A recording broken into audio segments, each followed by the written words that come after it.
You're listening again to a Live Light production brought to you by Sharbutter.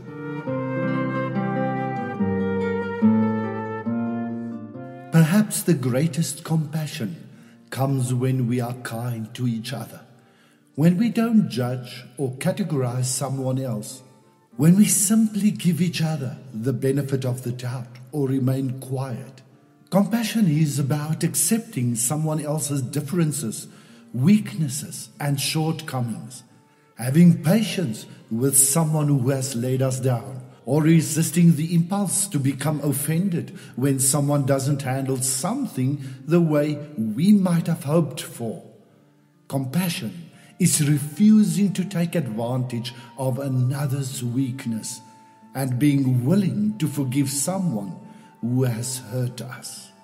Compassion is expecting and believing only the best of each other. Sometimes I start doing an evaluation of my life. One of those times I came across the story of the former Formula One world champion racing car driver Michael Schumacher.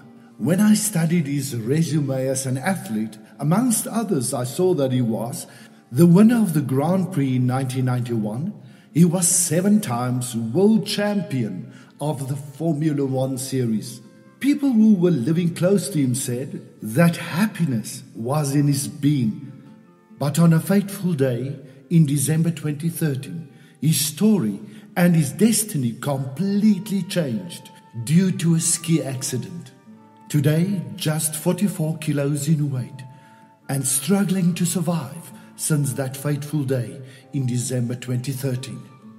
His wife has begun to sell their goods to cover the expenses and thus be able to keep him alive in a room in his house adapted to his needs, where he lies, unable to do anything for himself.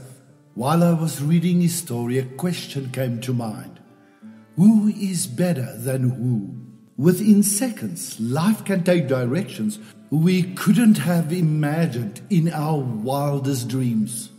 And the sad but true fact is, not one of us is exempt from anything. And in most of these circumstances, the following are of no use to anyone: money, titles, fame, success, power, accolades and achievements.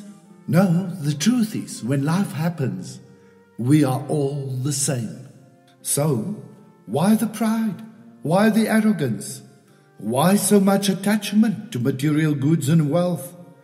All we have is a day to day, so that we can live in it with passion and happiness, doing good, serving our God, our family and neighbors with full joy and gratitude.